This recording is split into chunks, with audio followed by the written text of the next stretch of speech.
Buenos días, familia. Pues bueno, hemos llegado al día 14 de 21 días de este plan de oración, de lectura de la palabra, y cerrando con oración, escuchando una alabanza, creando un ambiente en nuestros hogares individualmente para poder entrar y en la presencia de Dios y escuchar lo que Dios quiere hacer a través de estos dos libros que hemos estado llevando estos 14 días, que es Gálatas, que ya lo concluimos, y es Efesios. El día de hoy, el día 14, vamos a ver Efesios 3 del 1 al 13. ¿Vale? Entonces vamos a continuar la misma dinámica. Nada más te pido que si tú no has hecho esto en tu casa íntimamente, le pongas pausa, lo hagas y posteriormente lo escuches. Entonces comenzamos con Efesios 3. Por esta razón yo, Pablo, prisionero de Cristo Jesús, por el bien de ustedes los gentiles, me arrodillo en oración. Sin duda se han enterado del plan de la gracia de Dios que Él me encomendó para ustedes, es decir, el misterio que me dio a conocer por revelación, como ya les escribí brevemente. Al leer esto podrán darse cuenta de que comprendo el misterio de Cristo. ¿Por qué habla del misterio de Cristo? Porque realmente nadie se esperaba, ni el enemigo mismo, ni nadie, ni algunos profetas escuchaban. Había sido una revelación solamente hacia algunas personas, pero no entendían al 100% lo que iba a suceder, principalmente hablando del sacrificio del Hijo de Dios. O sea, había ciertas señales, pero en sí era un misterio la iglesia en general, que gracias a eso nosotros somos añadidos y somos parte de la iglesia, como lo vimos el día de ayer.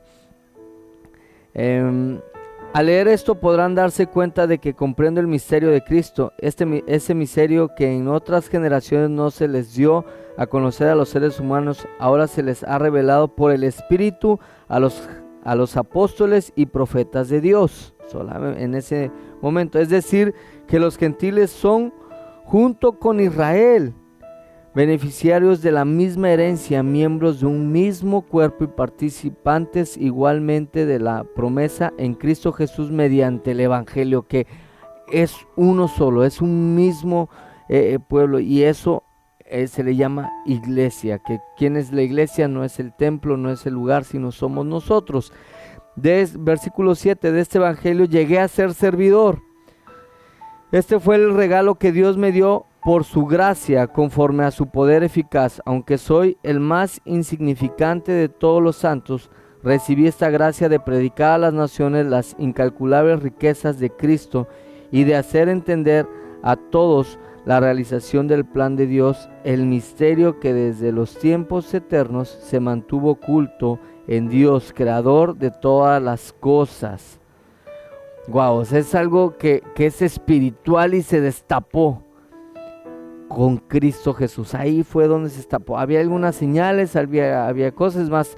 Puedes ir a leer a Isaías en otros pasajes del Antiguo Testamento, y había ahí como que ciertas señales, pero en sí seguía siendo un misterio de lo que Cristo vino a hacer, y el parteaguas donde, o no parteaguas, sino la unión entre el pueblo de Dios y nosotros, siendo un mismo cuerpo juntamente con Cristo.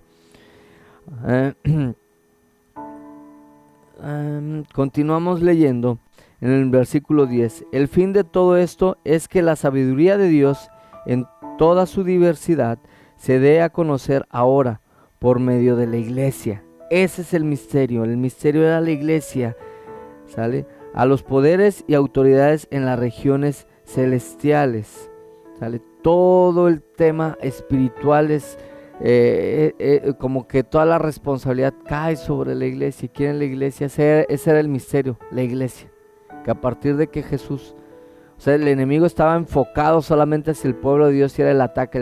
Ahora se tiene que preocuparse por todo el mundo, porque cualquier persona que ande caminando y haya creído en Cristo es iglesia.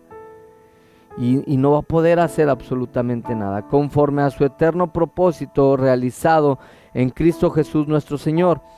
Para finalizar dice, en Él mediante la fe disfrutamos de libertad y confianza para acercarnos a Dios. Así que les pido que no se desanimen a causa de lo que sufro por ustedes, ya que estos sufrimientos míos son para ustedes un honor. Y aquí Pablo cierra con esto porque Pablo estaba encarcelado por primera vez, estaba siendo atacado. Ahora el que perseguía a los cristianos es perseguido, golpeado y hasta encarcelado, ¿vale? Y muchos de ellos se preocupaban porque era como el líder de ellos, era el pastor, era el apóstol Pablo, y decir, escuchamos a través de él, fue un instrumento y había una preocupación, pero dice, no se preocupen, que yo estoy bien porque estoy firme en Cristo, ¿vale? Igual ustedes, que cuando pasan una situación y todo eso, es decir, hey, estoy firme en Cristo Jesús, ¿vale? Dios te bendiga. El día de mañana continuamos, no te desconectes.